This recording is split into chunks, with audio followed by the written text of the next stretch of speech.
Mesdames, Messieurs, bonsoir. Très heureux de vous retrouver pour cette nouvelle année. Tout de suite, le sommaire de ce premier numéro de l'Info. C'est l'heure des résolutions, une question que nous avons posée cet après-midi à quelques Manceaux. La Sarthe gagne des habitants, Le Mans en perd, ce sont les principaux enseignements du dernier recensement. Denis Anco est le nouvel entraîneur du Mans FC, il remplace Arnaud Cormier, débarqué durant la trêve de Noël. Les ponts roulants font partie du patrimoine industriel du Mans. Une association veut les sauvegarder avant la démolition de l'usine Dura. Mon invité, Thierry Pradier, pour évoquer les élections législatives de juin prochain. Vous avez été désigné par les militants d'Europe Écologie Les Verts comme le candidat dans la 3e circonscription de la Sarthe, celle de la Flèche et de la Chartres-sur-le-Loir, entre autres. Vous serez également soutenu par le Parti socialiste.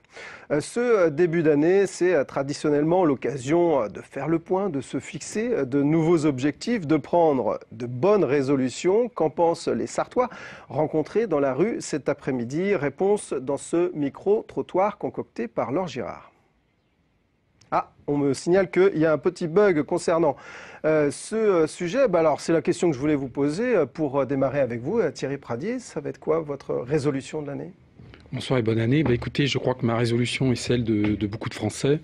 C'est celle de voir un changement important, un changement de majorité dans ce pays et ainsi permettre que la crise soit gérée d'une façon tout autre, en tenant compte surtout du fait des difficultés de tout un chacun. Alors je le disais, vous êtes donc candidat dans cette 3e circonscription. On a envie évidemment d'en savoir un petit peu plus sur vous. Ceux qui connaissent la politique locale vous connaissent. Vous êtes un militant écologiste de la première heure, si j'ose dire. On peut dire un peu ça, effectivement. Je suis membre des Verts, j'ai été membre des Verts depuis milieu des années 80 et militant même un tout petit peu avant. Et donc effectivement, depuis toutes ces longues années, eh bien, je milite notamment sur là où j'habite, c'est-à-dire sur cette 3e circonscription, plutôt au milieu nord de cette circonscription, dans le canton du Grand-Lucé. Alors vous êtes également, vous avez, on va dire, comme principaux chevaux de bataille, on vous a beaucoup vu ces dernières années sur le combat anti-OGM, également sur le combat contre le nucléaire. Écoutez, c'était mes actes militants de jeune homme. Je suis de formation scientifique et donc j'ai toujours mis mes quelques compétences au service justement de certaines luttes, de convictions que j'ai voulu promouvoir. Alors, je le disais, vous êtes également élu, c'est la 3e fois que vous êtes candidat dans cette 3e circonscription. En tant que titulaire, effectivement. Effectivement, vous êtes également élu au Conseil régional des Pays de la Loire. Alors, je le disais, cette 3e circonscription, on rappelle, il s'agit de celle du Sud-Est, on va dire, celle de la Flèche et puis de la Chartre-sur-le-Loir, à la particularité, votre candidature a la particularité d'être soutenue par le Parti socialiste dans le cadre de l'accord passé au niveau national entre les deux partis. Pourtant, vous n'étiez pas très favorable à cet accord. Disons que mes convictions sur l'énergie étaient un petit peu... on va dire un petit peu heurté, mais pour autant, je savais qu'il y avait des points positifs et que bien entendu, en tant que député, en tant que militant, en tant qu'adhérent du parti politique Europe Écologie Les Verts, on souhaite toujours aller un petit peu plus loin. Mais on sait que le compromis est indéniable. Et donc, je continuerai toujours à conserver mes convictions. Il n'y a pas lieu d'en changer là-dessus. Mais bien entendu, on essaiera de travailler au mieux dans les conditions de cet accord. Alors, ça veut dire, comme vous avez une candidature soutenue par le PS, ça veut dire que vous allez mener une campagne différente de celle que vous avez menée les 2 premières fois ?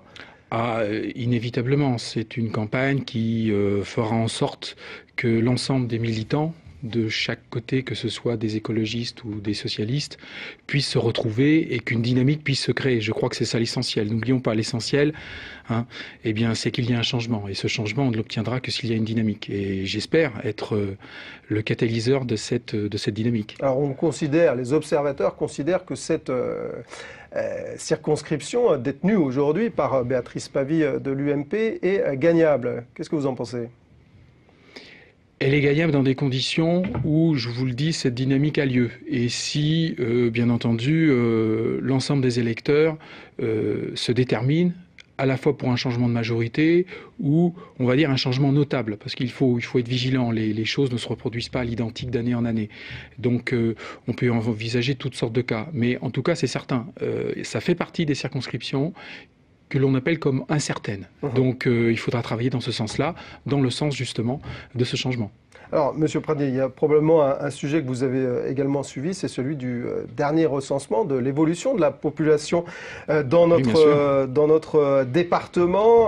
Rappelons les résultats. Le Mans reste la 4e ville de l'Ouest, après Nantes, Rennes et Angers.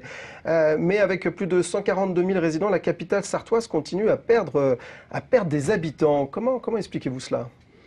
Ce que j'ai pu regarder, moi, en lisant un petit peu les tableaux, c'est que, globalement, les villes-centres, soit stagnent, globalement, Le Mans ne perd pas, franchement, bon, c'est une stagnation, on peut dire, une légère perte, mais plutôt une stagnation, soit perdent lourdement un nombre d'habitants. Et deux cas de figure, comme le département n'a pas un dynamisme équivalent à celui de la Vendée, de la Loire-Atlantique, cette stagnation peut s'expliquer. Et puis, c'est surtout autour de ces villes-centres que les communes ont tendance à croître, sauf cas particulier, mais en dehors de ça, quand les chutes sont fortes, ça s'explique justement par des difficultés économiques lourdes. Et dans ces difficultés économiques lourdes, la Sarthe dispose d'une espèce de X. Dans ce X, vous avez une barre qui va du nord-est au sud-ouest, qui comprend Sablé, La Flèche, Le Mans jusqu'à La Ferté-Bernard, qui se porte plutôt pas trop mal, économiquement. Et puis vous avez l'autre barre du X, qui va en gros de Sille-Guillaume, en comprenant Fresnay-sur-Sarthe jusqu'à Saint-Calais, Château-du-Loir, le Lude. Et là, franchement, ça va pas très fort, avec des pertes d'habitants qui sont très importantes, dues à une diminution du service public, mais aussi à un certain nombre d'entreprises qui ont des difficultés énormes. Dernière en date, Colwell a baissé sur Sarthe. Voilà. Bessay-sur-Bray, ce sont des communes qui ont besoin de soutien. Et c'est vrai que du point de vue subvention, il n'y a pas tout à fait équivalence entre les deux branches de ce X qu'il y a en Sarthe. Une question d'aménagement du territoire, Monsieur Tout à fait. Merci beaucoup d'être venu sur ce plateau. On me dit qu'on a retrouvé le sujet sur les résolutions des Sarthois, en tout cas ceux qu'on a pu rencontrer dans la rue ce matin. Un micro-trottoir, comme je le disais, concocté par Laure Girard. Bonne résolution, c'est manger plus et équilibré. Voilà. Arrêter de fumer, ouais. Premier lieu et je sais pas, une bonne réussite en cours après. Ça fait 5 mois que j'ai arrêté de fumer, vous voyez déjà. Là, je dois un petit peu mincir maintenant, faire un petit régime, mais c'est pas facile. Est-ce que 2012 vous fait peur ? Au point de vue économique, oui, je pense que ça va être une année assez dure, quoi. Votre résolution à vous en 2012, c'est quoi ? Trouver du travail. Voilà. Penser à arrêter de fumer. Probablement pas, mais quand même. Acheter une plus grosse moto. C'est plutôt pas mal, je trouve. Rouler plus en sécurité, peut-être. Faire plus de sport, ça c'est une obligation même, c'est plus une résolution. Et peut-être moins manger mieux, équilibré. De ne plus prendre de résolution, je crois, parce que j'arrive jamais à les tenir. Eh bien, écoutez, on verra si nous arriverons à tenir nos résolutions. Il y a eu une autre info importante, en tout cas pour ceux qui s'intéressent au football et au Mans FC durant cette trêve de Noël. C'est bien évidemment le changement d'entraîneur du club. On le rappelle, Arnaud Cormier a été démis de ses fonctions. Denis Anco, qui était l'entraîneur de l'équipe réserve, l'a remplacé avec un objectif, le maintien du club en Ligue 2.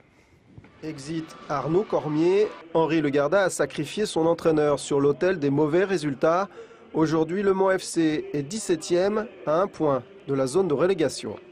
Pour se maintenir en Ligue 2, Henri Legarda a donc confié les rênes de l'équipe à Denis Anco. Une solution interne puisque ce dernier entraînait l'équipe réserve.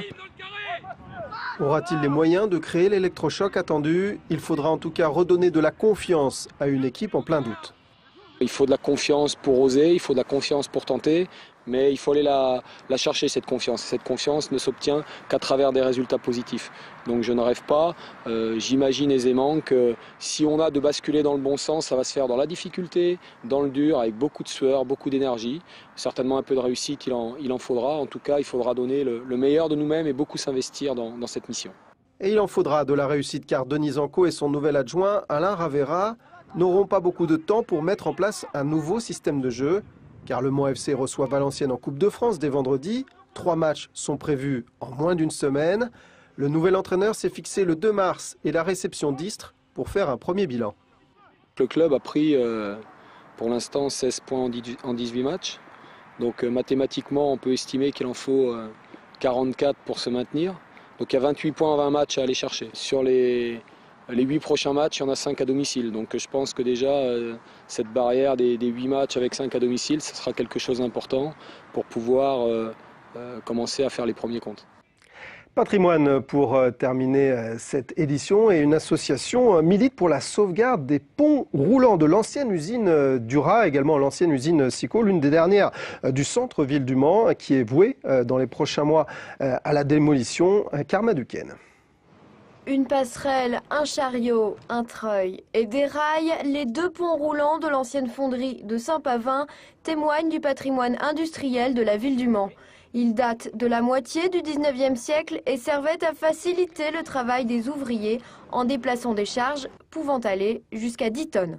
Ils sont particulièrement intéressants parce qu'ils sont entièrement en bois. D'ailleurs, la structure sur laquelle ces ponts reposent est également en bois. Les poutres sont magnifiques, de toute beauté. Et ils n'étaient manœuvrables qu'à la main par des hommes. Ils sont restés tels qu'ils étaient à l'origine. On peut même d'ailleurs se poser la question si la poussière qui les recouvre n'est pas encore de la poussière de la fonderie. L'aventure industrielle du site représente environ 170 ans. Les lieux ont tout d'abord accueilli la fonderie qui a beaucoup prospéré à l'époque où le chemin de fer s'est installé dans l'ouest, puis l'usine Sico et enfin celle de Dura. Aujourd'hui, le site est appelé à disparaître. Le site a été racheté par un promoteur, le promoteur Nexity, et il y a un projet de construction de logements qui doit se faire après la démolition. Afin de sauvegarder les ponts roulants, l'association Patrimoine Le Mans Ouest projette de les déménager. Notre souci, c'est de les sauver de la destruction et on voudrait les emmener vers Château-du-Loir, à la rotonde ferroviaire de Montabon, de façon à ce qu'ils soient préservés et que là-bas, ils puissent être réinstallés, montrés au public et voire même resservir à l'entretien de machines à vapeur. Coût du déplacement 5 000 € pour financer l'opération. L'association espère aujourd'hui un coup de pouce du Conseil général. Alors, pour qui l'année a bien commencé, c'est les parents de la petite Maïwen, une enfant née à la maternité de l'hôpital du Bailleul, qui est le premier bébé de notre département et peut-être en France, puisqu'elle est née à 0h01 dans la nuit du réveillon. La jeune demoiselle se porte bien, près de 4 kg et 52,5 cm sous la toise. C'est le premier enfant d'Emmanuel Bélan et d'Arnaud Trouillard de Parcé-sur-Sarthe. Toutes nos félicitations à eux et merci à Ouest France pour cette photo. Voilà, cette édition est terminée. Merci de l'avoir suivi. Toute la rédaction s'associe à moi pour vous souhaiter une excellente année 2012. Tout de suite, la météo de Romuald de Besson et j'aurai le plaisir de vous retrouver demain pour une nouvelle session d'information. Au revoir.